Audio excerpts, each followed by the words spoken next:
It is therefore absurd to argue that the first pioneers of humanity must have been identical with some of the last and most stagnant leavings of it. There were almost certainly some things, there were probably many things, in which the two were widely different or flatly contrary. An example of the way in which this distinction works, and an example essential to our argument here, is that of the nature and origin of government.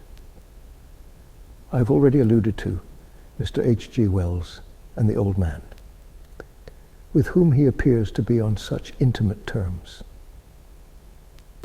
If we considered the cold facts of prehistoric evidence for this portrait of the prehistoric chief of the tribe, we could only excuse it by saying that its brilliant and versatile author simply forgot for a moment that he was supposed to be writing a history, and dreamed he was writing one of his own very wonderful and imaginative romances. At least I cannot imagine how he can possibly know that the prehistoric ruler was called the old man, or that court etiquette requires it to be spelt with capital letters.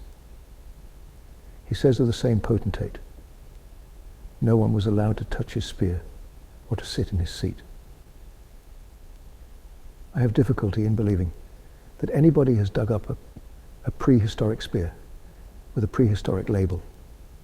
Visitors are requested not to touch, or a complete throne with the inscription, reserved for the old man. But it may be presumed that the writer, who can hardly be supposed to be merely making up things out of his own head,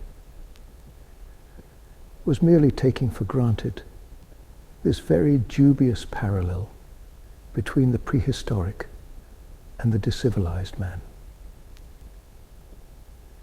It may be that in certain savage tribes the chief is called the old man, and nobody is allowed to touch his spear or sit on his seat.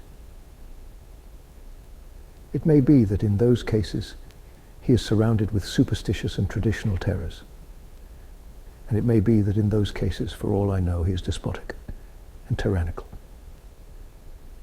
But there is not a grain of evidence that primitive government was despotic and tyrannical. It may have been, of course, for it may have been anything, or even nothing. It may not have existed at all. But the despotism in certain dingy and decayed tribes in the 20th century does not prove that the first men were ruled despotically. It does not even suggest it. It does not even begin to hint at it.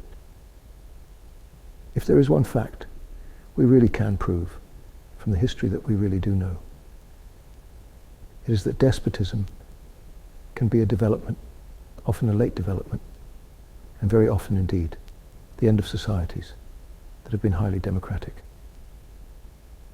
A despotism may almost be defined as a tired democracy. As fatigue falls on a community, the citizens are less inclined for that eternal vigilance which has truly been called the price of liberty. And they prefer to arm only one single sentinel, to watch the city while they sleep. It is also true that they sometimes needed him for some sudden and militant act of reform.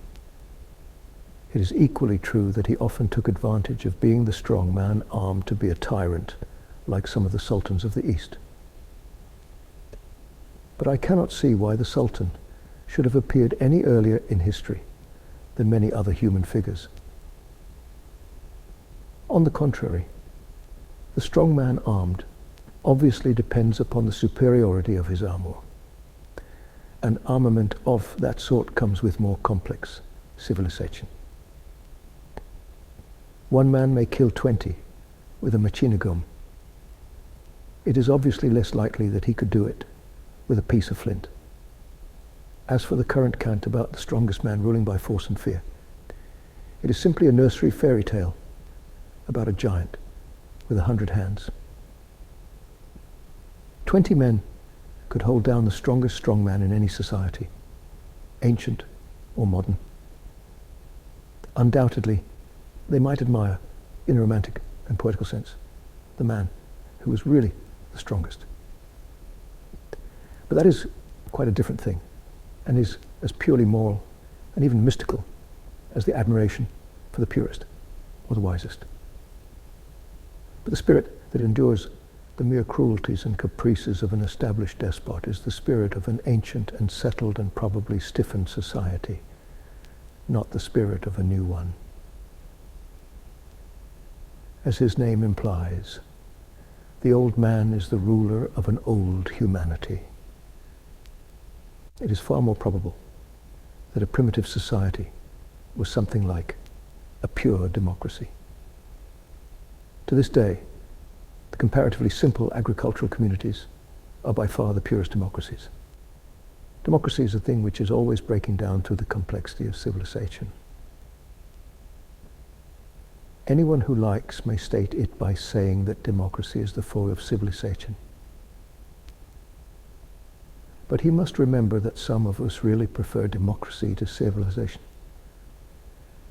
in the sense of preferring democracy to complexity. Anyhow, peasants tilling patches of their own land in a rough equality and meeting to vote directly under a village tree are the most truly self-governing of men. It is surely as likely as not that such a simple idea was found in the first condition of even simpler men. Indeed, the despotic vision is exaggerated, even if we do not regard the men as men, even on an evolutionary assumption of the most materialistic sort. There is really no reason why men should not have had at least as much camaraderie as rats or rooks. Leadership of some sort they doubtless had, as have the gregarious animals. But leadership implies no such irrational civility as that attributed to the superstitious subjects of the old man. There was doubtless some body corresponding, to use Tennyson's expression, to the many-wintered crow that leads the clanging rookery home. But I fancy that if that venerable fowl began to act after the fashion of some sultans in ancient and decayed Asia, it would become a very clanging rookery, and the many-wintered crow would not see many more winters. It may be remarked in this connection, but even among animals it would seem that something else is respected more than bestial violence, if it be only the familiarity, which in men is called tradition, or the experience, which in men is called wisdom. I do not know if crows really follow the oldest crow, but if they do, they are certainly not following the strongest crow. And I do know, in the human case, that if some ritual of seniority keeps savages reverencing somebody called old man, then at least they have not our own servile sentimental weakness for worshipping the strong man. It may be said then that primitive government, like primitive art and religion and everything else, is very imperfectly known, or rather guessed at, but that it is at least as good a guess to suggest that it was as popular as a Balkan or Pyrenean village as that it was as capricious and secret as a Turkish divan. Both the mountain democracy and the Oriental palace are modern in the sense that they are still there or are some sort of growth of history. But of the two, the palace has much more the look of being an accumulation and a corruption. The village much more the look of being a really unchanged and primitive thing. But my suggestions at this point do not go beyond expressing a wholesome doubt about the current assumption. I think it interesting, for instance, that liberal institutions have been traced even by moderns back to barbarians or undeveloped states when it happened to be convenient for the support of some race or nation or philosophy. So the socialists profess that their ideal of communal property existed in very early times. So the Jews are proud of the jubilees or just redistributions under their ancient law. So the Teutonists boasted of tracing parliaments and juries and various popular things among the Germanic tribes of the north. So the Celtophiles and those testifying to the wrongs of Ireland have pleaded the more equal justice of the clan system, to which the Irish chiefs bore witness before Strongbow. The strength of the case varies in the different cases, but as there is some case for all of them, I suspect there is some case for the general proposition that popular institutions of some sort were by no means uncommon in early and simple societies. Each of these separate schools were making the admission to prove a particular modern thesis. But taken together, they suggest a more ancient and general truth, that there was something more in prehistoric councils than ferocity and fear. Each of these separate theorists had his own axe to grind, but he was willing to use a stone axe. And he manages to suggest that the stone axe might have been as republican as the guillotine. But the truth is that the curtain rises upon the play already in progress. In one sense, it is a true paradox that there was history before history. But it is not the irrational paradox implied in prehistoric history. For it is a history we do not know.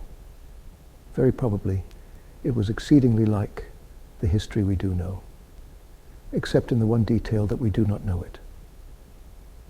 It is thus the very opposite of the pretentious prehistoric history, which professes to trace everything in a consistent course, from the amoeba to the anthropoid, and from the anthropoid to the agnostic. So far from being a question of our knowing all about queer creatures, very different from ourselves, they were very probably people very like ourselves, except that we know nothing about them. In other words, our most ancient records only reach back to a time when humanity had long been human, and even long been civilized.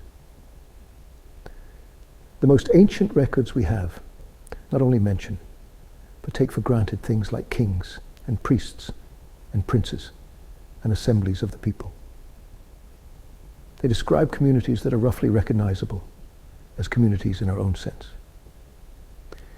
Some of them are despotic, but we cannot tell that they have always been despotic. Some of them may be already decadent, and nearly all are mentioned as if they were old. We do not know what really happened in the world before those records. But the little we do know would leave us anything but astonished if we learnt that it was very much like what happens in this world now. There would be nothing inconsistent or confounding about the discovery that those unknown ages were full of republics, collapsing under monarchies and rising again as republics, empires expanding and finding colonies and then losing colonies, kingdoms combining again into world states and breaking up again into small nationalities, classes selling themselves into slavery and marching out once more into liberty. All that procession of humanity, which may or may not be a progress, but most assuredly a romance. But the first chapters of the romance have been torn out of the book, and we shall never read them.